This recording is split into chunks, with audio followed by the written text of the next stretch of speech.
pingan bunuh naso. Nyan menjadi adat orang Aceh. Waktu katanya ga hadiahkan sesuatu oleh tetangga tu ga ajuk kuih segala macam pingan, maka menjadi kebiasaan kita bahawa kita mengembalikannya dengan isi yang juga kita balas hadiahnya. Ini perilaku tingkat tinggi ya. Waktu ga ajuk kuih katanya, ga intat kuah sapoh rantang, maka kita kembalikan rantang tersebut dengan isi yang lain di dalamnya. Pada malam yang berbahagia ini kita akan melanjutkan penggambaran-penggambaran yang dinyatakan oleh Imam Al-Ghazali tentang contoh-contoh dari persahabatan tingkat tinggi tersebut. Persahabatan-persahabatan yang terjadi di kalangan orang-orang hebat, orang-orang yang memiliki ketaatan kepada Allah yang super tinggi, dan mencontohkan oleh Imam Al-Ghazali bagaimana suasana persahabatan di antara mereka. Imam Al-Ghazali mengatakan, Bismillahirrahmanirrahim, wa amal rutbatul ulia fahiya allati wasafallahu ta'ala al-mu'minina biha. Adapun martabat yang paling tinggi di dalam persahabatan adalah sebuah martabat yang Allah sifatkan dalam Al-Quran terhadap orang-orang mukmin dengan sifat tersebut. Jadi Allah menggambarkan di dalam Al-Quran bagaimanakah suasana orang mukmin bersahabat antara satu dengan yang lain. Allah berfirman, wa amruhum syura bainahum wa mimma razaqnahum yunfiqun. Dan di antara urusan-urusan mereka itu mereka bermusyawarah di antara mereka. Wa mimma razaqnahum yunfiqun, dan apa yang telah kami rezekikan kepada mereka itu mereka menginfakkannya. Kanu khulata'u fi amwal. Artinya ketika Imam Al-Ghazali menafsirkan ayat ini, beliau mengatakan orang-orang mukmin itu khulata'u fil amwal, mereka berkongsi di dalam harta mereka. Harta seorang mukmin itu adalah harta milik orang mukmin yang lain. La yamayyadu ba'duhum rihlahu an ba'din, tidak membedakan sebahagian di antara orang itu tentang harta mereka daripada yang lain. Itu martabat yang paling tinggi. Jadi harta yang kita miliki itu juga menjadi harta orang yang menjadi sahabat kita.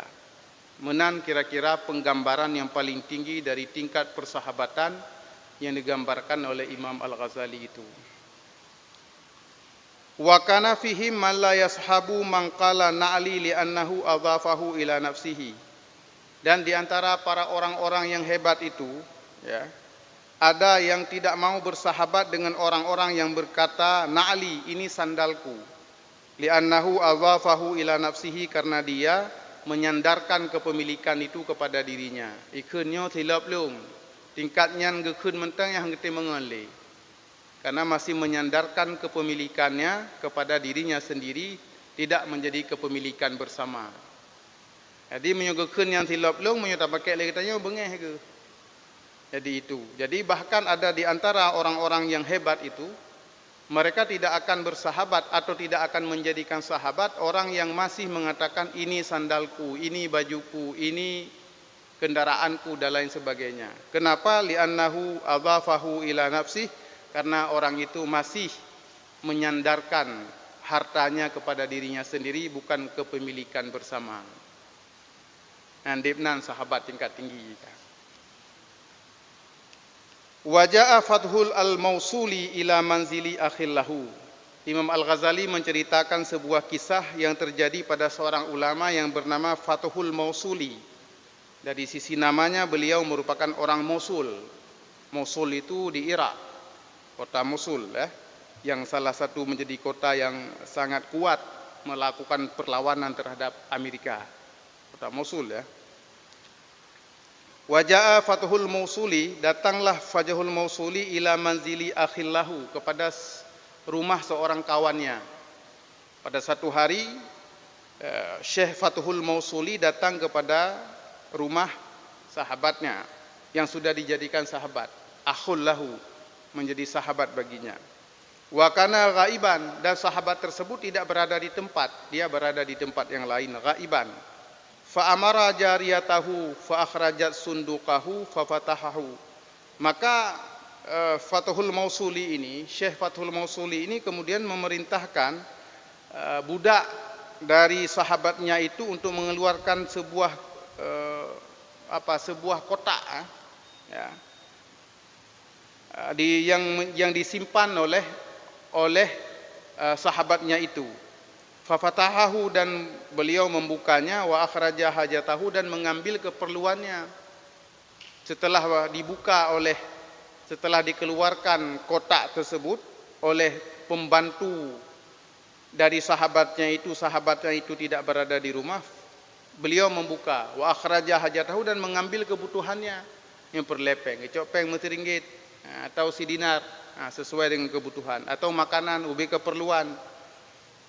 Fa akhbarat al-jariyatu maulaha, kemudian pembantu ini itu menyampaikan hal itu kepada tuannya, kepada bosnya, yang bosnya itu adalah sahabat dari Fathul Mausuli, bahwa peristiwanya Fathul Mausuli datang ke rumahnya dan kemudian beliau tidak di rumah dan meminta supaya mengeluarkan sesuatu dan kemudian mengambil sesuatu daripada harta yang dimiliki oleh sahabatnya itu. Faqala in saddaqti fa anti hurratun. Maka sahabat Fathul Mausuli ini berkata kepada pembantunya itu, in saddaqti fa anti hurratun, jika engkau benar maka engkau merdeka hari ini. Gepu merdeka lamian karena gepu muliangan, karena memuliakan sahabatnya, maka budak tersebut dimerdekakan oleh sahabat Fathul Mausuli itu. Kenapa? Sururan bima fa'alat, karena beliau merasa gembira dengan apa yang dilakukan oleh sahabatnya itu. Jadi walaupun kau yang hanai rumah, nak keperluan sahabat cok aju. Itu sahabat tingkat tinggi. Dan sahabat juga orang yang baik. Bukan orang yang mencari kesempatan di dalam persahabatan. Yang kan sahabat yang mentang nak cita-cita ketika tak minta manfaat dari sahabatnya, itu belum level sahabat yang berpahala yang dimaksudkan oleh Imam Al-Ghazali di dalam kitab ini. Jadi saling menjaga. Ini kisah-kisah yang sangat luar biasa. Wa ja'a rajulun ila Abi Hurairah radhiyallahu an, datanglah seorang laki-laki kepada Abi Hurairah. Datang seseorang kepada Abi Hurairah. Wa qala, dan laki-laki itu berkata, inni uridu an uakhiyaka fillah. Laki-laki itu berkata kepada Abi Hurairah, aku ingin menjadikan engkau sebagai sahabatku fillah, sahabat fillah. Keleurungan Abi Hurairah lolong ingin menjadi sahabat fillah denganmu. Faqala, maka Abi Hurairah berkata kepada laki-laki itu, atadri ma hakul ikha, apakah engkau tahu hak seorang sahabat? Begitu orang ini mengutarakan keinginannya untuk menjalin persahabatan dengan Abi Hurairah, maka Abi Hurairah kemudian bertanya kepada laki-laki, atadri ma hakul ikha, adakah engkau tahu apakah hak dalam persahabatan itu? Wa qala arifni, aku tidak tahu, tolong jelaskan kepadaku, kata orang itu. Qala alla takuna ahaqqu bi dinarika wa dirhamika minni, bahwa tidaklah engkau itu lebih berhak terhadap dinar dan dirhammu daripadaku. Menyonron kana pegat long kengan, maka dinar dan dirham ron kelong yang saban hak ngan lagi hak ron. Begitu ikatan persahabatan apabila kita membangun akad sahabat, akad ukhuwah itu. Lam abligh hadhil mandilata ba'du, qala fazhab anni, kekeleureungan aku tidak akan sampai pada tingkat itu, lo tingkatnya. Maka dikatakan oleh Abi Hurairah, fazhab anni, maka engkau pergilah dariku, jangan engkau jadikan aku sebagai kawan dekatmu. Kamu ngelung, tidak mampu engkau bersahabat denganku, karena inilah level-level persahabatan yang sangat tinggi sekali. Wa qala Ali bin Husain, radhiyallahu anhuma li rajulin, berkatalah Imam Ali bin Husain radhiyallahu anhuma, hal yadkhulu ahadukum yadahu fi kami akhihi wa kaisihi, apakah seseorang itu dapat memasukkan tangannya ke dalam lengan kawannya, au kaisihi atau dalam kantong kawannya, fayakhudhu minhu ma yuridu bighairi iznih, dan dia dapat mengambil apa saja yang dikehendakinya. Puarane na dua ne tingkat ngan rawane jet icok sesuatu langkih rawane tanpa lakaidin. Tayang le Ali bin Husain. Qala, laki-laki itu mengatakan, la, tidak pernah dan tidak bisa seperti itu. Tidak akan mungkin seperti itu. Qal, maka Imam Ali Husain mengatakan, falastum bi ikhwan, maka engkau itu bukan sahabat. Yang kengen tingkatnya. Jadi ngen adalah ketika kita bisa mengambil sesuatu yang ada di dalam kantong sahabat kita itu, walaupun kita tidak minta izin, itu tidak masalah. Menyohanato tingkatnya, falastum bi ikhwanin, engkau bukan sahabat.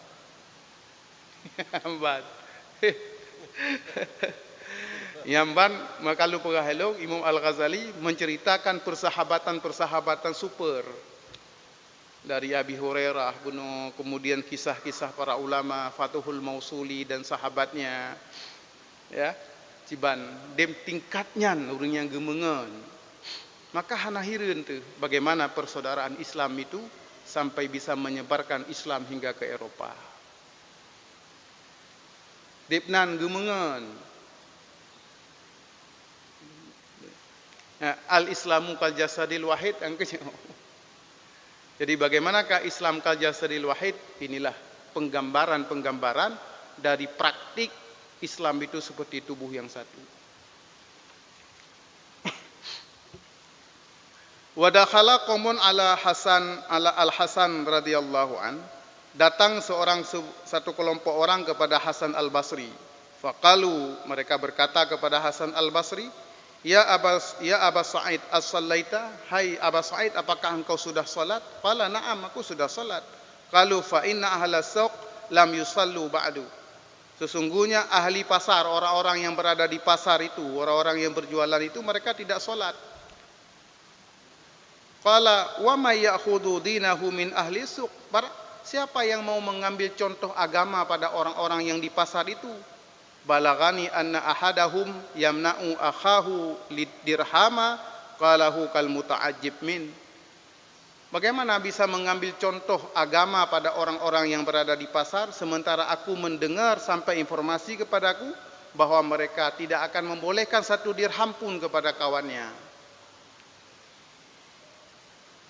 Tidak membolehkan 1 dirham pun itu diambil oleh kawannya. Cibanane contoh bauru-urung lagenyan.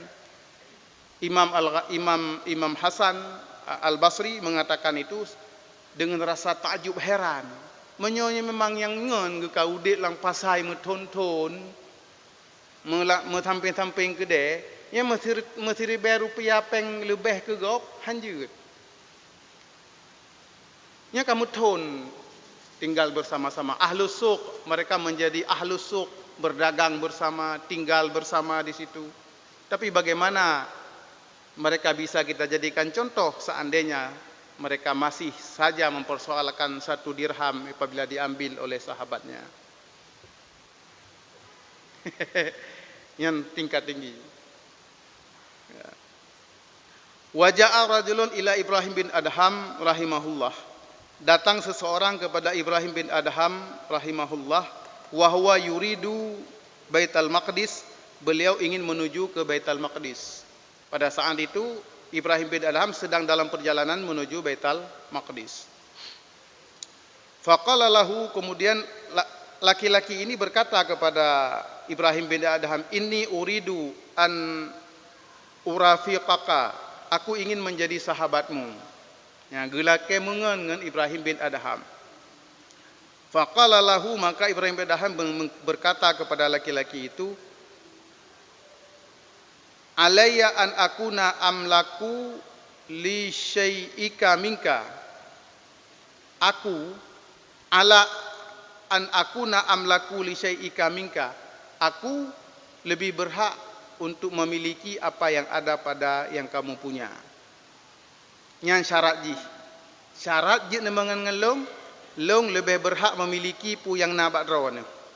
Nah, gepu syarat oleh Ibrahim bin Adham ketika ada seseorang yang ingin menemani beliau dalam perjalanan ke Baitul Maqdis. Jut tamangan, tapi syarat ji pu yang nabat rawan yang lululung lebih berhak terhadap barang itu.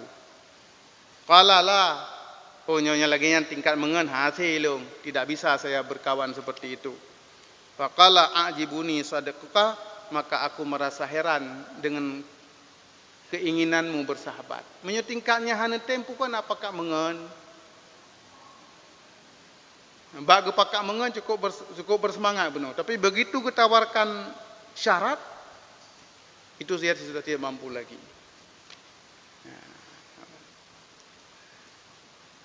Wa kana Ibrahim bin Adham idza rafaqahu rajulun lam yukhalifuhu. Beliau apabila sudah bersahabat dengan seseorang, beliau tidak pernah berselisih, melawan dan sebagainya. Hanya pernah bersikap berbeda. Apa yang menjadi keinginan sahabat, apa yang menjadi hal yang menyenangkan sahabat, dia lakukan. Ya. Wa kana la yashabu illa may yuwafiquhu, dan beliau tidak akan bersahabat dengan orang yang memiliki kesepakatan dan kesepahaman dengannya. Yang tamangan yang gemengan dengan orang yang muwafaqah. Goknya tidak akan melakukan sesuatu yang tidak disukai oleh sahabatnya, dan juga sahabatnya itu tidak akan melakukan sesuatu yang tidak disukai olehnya. Jadi menyohana hendak gemengan itu tidak akan mengakadkan satu akad persahabatan. Nyamban kisah-kisah persahabatan.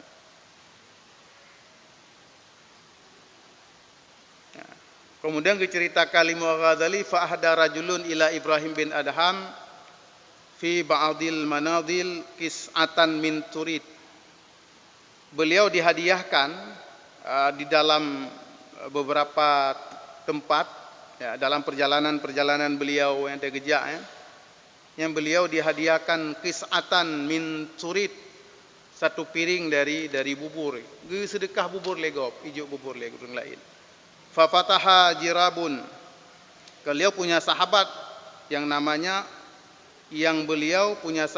sahabat tersebut kerjanya adalah rajulun syurrakun, yaitu seorang laki-laki yang menjual tali sepatu. Gemengan dua ke dalam perjalanan ijuk bubur le urang lain.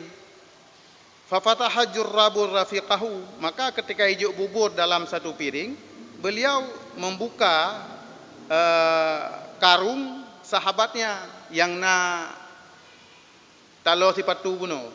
Wa akhadha khizmatan min syurkin, dan kemudian beliau mengambil seikat dari tali sepatu itu, wa ja'ala fil kis'ah, dan beliau meletakkannya di dalam piring, wa raddaha ila sahibil hadiah, dan kemudian mengembalikan kepada orang yang juk bubur buno gepeduk langpingan taloi patunya buno.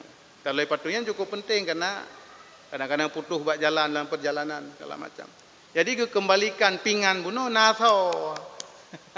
Nyan menjadi adat orang Aceh. Waktu getanya ga hadiahkan sesuatu oleh tetangga tu ga juk kuih segala macam pingan, maka menjadi kebiasaan kita bahwa kita mengembalikannya dengan isi yang juga kita balas hadiahnya. Ini perilaku tingkat tinggi ya. Waktu ga ajuk kuih bagi tanya, ga intat kuah saboh rantang, maka kita kembalikan rantang tersebut dengan isi yang lain di dalamnya. Ini dilakukan oleh Ibrahim bin Adham. Tetapi sahabat ini kemudian protes. Hanggete mengolakan. Maka sejak itu maka beliau tidak lagi menganggap itu sebagai sahabat seperti yang dia harapkan. Yang ini pegang. Kemudian kisah beliau mahlah Ibrahim bin wa'ata marratan himaran kana li rafiqihi bi ghairi izni rajulan ra'ahu rajilan. Bahkan beliau pernah menghadiahkan seekor keledai. Ya, keledai tersebut milik bagi sahabatnya tanpa izin sahabatnya itu. kepada seorang laki-laki yang beliau lihat berjalan kaki. Hana kendaraan yang gejo keledai tu. Tangan ke. Kemudian falamma ja'a rafiquhu sakata walam yukrih dalika. Kemudian datang sahabatnya dan melihat itu, beliau diam dan tidak mempersoalkannya. Yang tingkat sahabat. Beliau Ibrahim bin menguji persahabatan tersebut dengan berbagai cara. Tingkatnya ke sahabatnya yang luar biasa. Makanya pegah helongnya persahabatan tingkat tinggi. Kemudian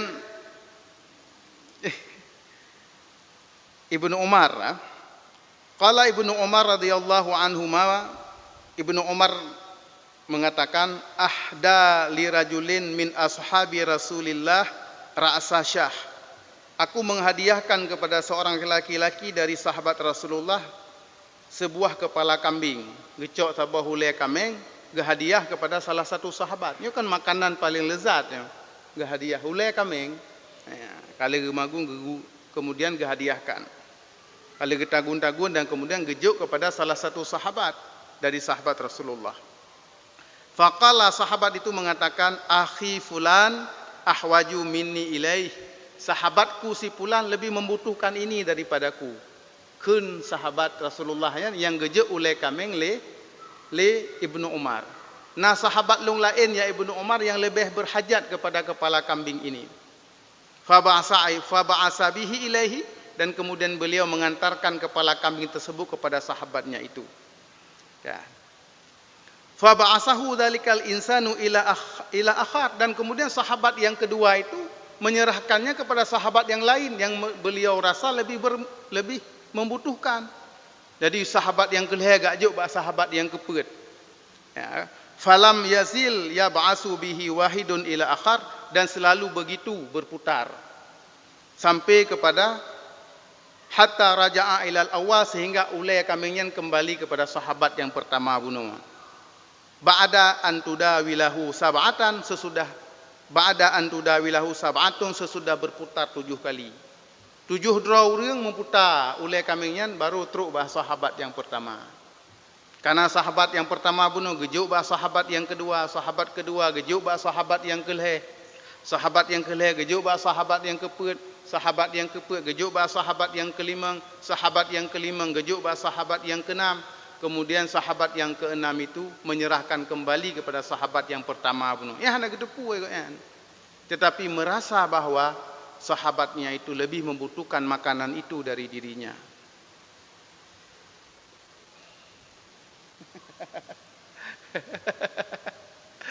tujuh boru mohong putar. 7 boru iwo basat. Ini nalam yang lebih hayalam kisah-kisah yang diceritakan oleh Imam Al-Ghazali. Sabotru yang masalah hutang. Waruya anna masrukan ada nadinan saqilan. Ada seseorang yang bernama Masruk, beliau memiliki hutang yang cukup banyak. Kagem hutang dan kemudian letak hutang. Yang diceritakan. Wa kana ala akhihi Khaisamah dinon. Dan juga ada sahabatnya yang bernama Khaisamah juga punya hutang. Ngen goen gemutang tit baru la elom. Bancara. Goen nangen, goen nautang. Kemudian goen nangen ngenyo nautang lom. Faqadha daina Khaisamah, maka Masruk itu kemudian membayar hutang Khaisamah. Kan gak bayar hutang raw, gak bayar hutang nilai. Enggak. Wa huwa la ya'lamu, dan Khaisamah tidak tahu bahwa hutang beliau sudah dibayar oleh Masruk, oleh sahabat, oleh seseorang yang bernama Masruk itu. Mereka bersahabat. Wa hadzahaba Khaisamah faqadha dina Masruk. Kemudian Khaisamah juga merasa begitu. Oh mailo na hutang, tapi Masruk juga punya hutang. Beliau juga kemudian membayar hutang Masruk kepada orang lain. Wa huwa la ya'lamu, dan Masruk tidak tahu. Akhirnya hutangnya terbayar. Khaisamah dibayar hutangnya oleh Masruk, Masruk dibayar hutangnya oleh Khaisamah. Hanam pegah-pegah ya. Yang kedengar yang na hutang ini gak bayar je. Kedengar le sahabat lain, kedengar sahabatnya na hutang, kejak gak bayar je. Itulah kualitas persahabatan yang terjadi di kalangan orang-orang mukmin yang dipuja oleh wa amruhum syura bainahum wa mimma razaqnahum yunfiqun.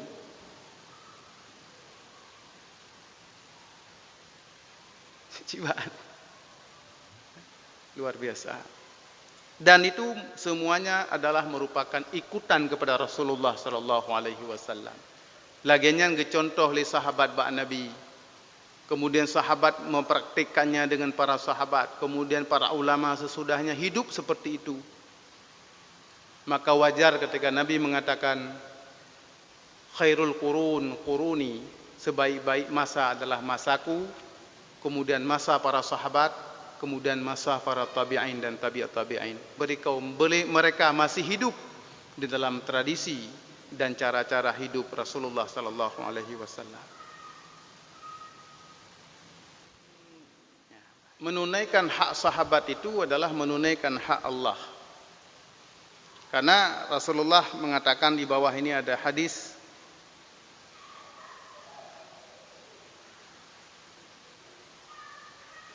pada satu hari Rasulullah sallallahu alaihi wasallam itu masuk ke dalam hutan.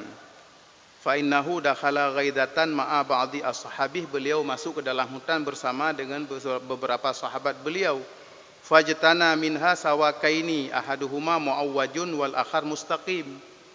Salah satu di dalam hutan itu kita mengelang bak kaye, kemudian di dalamnya beliau mengambil dua siwak. Enggak minta sikat igo oleh Nabi. Mengambil dua siwak, salah satu siwak itu bengkok dan salah satunya lurus. Fadafa'al mustaqim ila sahibihi, kemudian Nabi menyerahkan yang lurus itu kepada sahabatnya.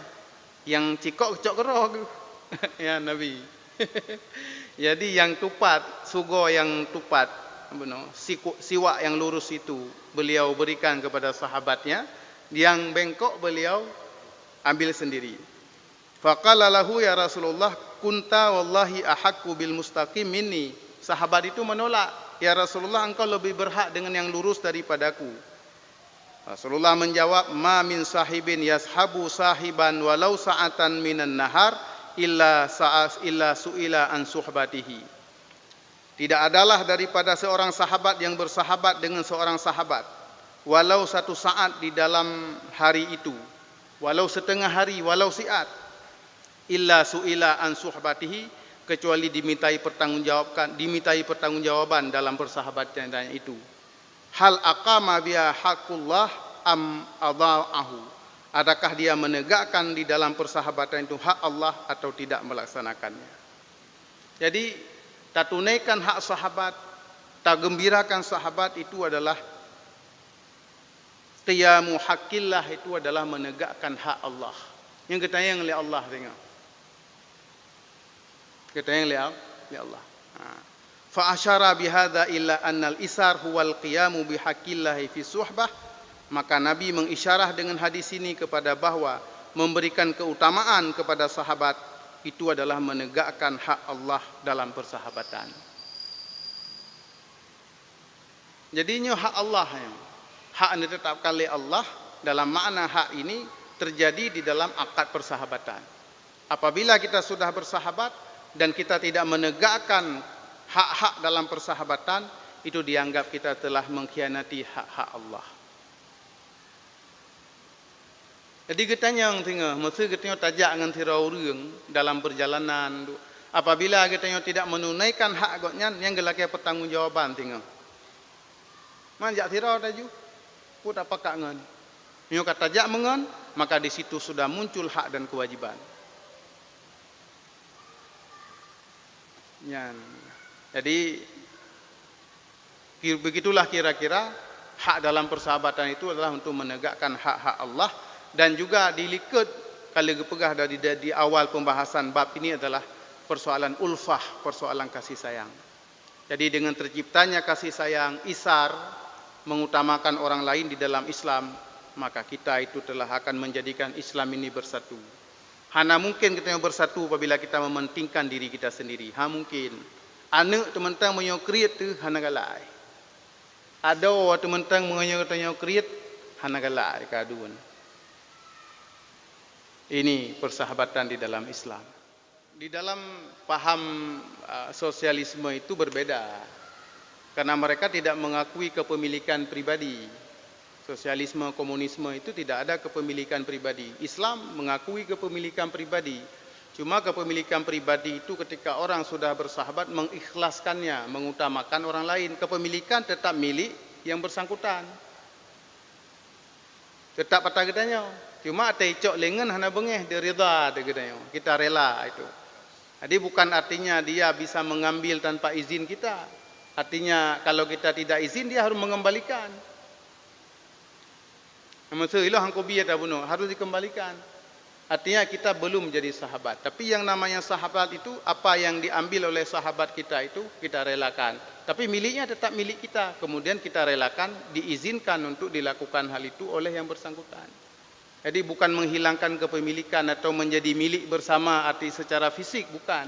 Tetapi kita memberikan izin kepadanya untuk menggunakannya. Kemudian pada contoh itu pada zaman itu tergantung kondisi sosial. Kadang-kadang jamun kalau sipatunya itu sangat penting dalam perjalanan. Nyo katanya mungkin bahan motor atau tempat tempe bahan dalam motor dan segala macam. Ya, alat yang digunakan itu kan berbeda-beda sesuai kondisi sosial. Jadi kitanya gejuk sirah, kemudian tukang amboh timun, betul. Pulang bawa timun dan segala macam. Tergantung apa yang kita miliki lah kita berikan kepada yang bersangkutan. Jadi tidak bisa kita nilai dengan kondisi sosial kita. Karena konteks peristiwa terjadi itu dengan masyarakat yang berbeda dengan masyarakat kita. Berbeda konteksnya. Saya kira itu Pak. Wallahu a'lam bishawab wa ilaihil marja' wal ma'ab. Wassalamualaikum warahmatullahi wabarakatuh.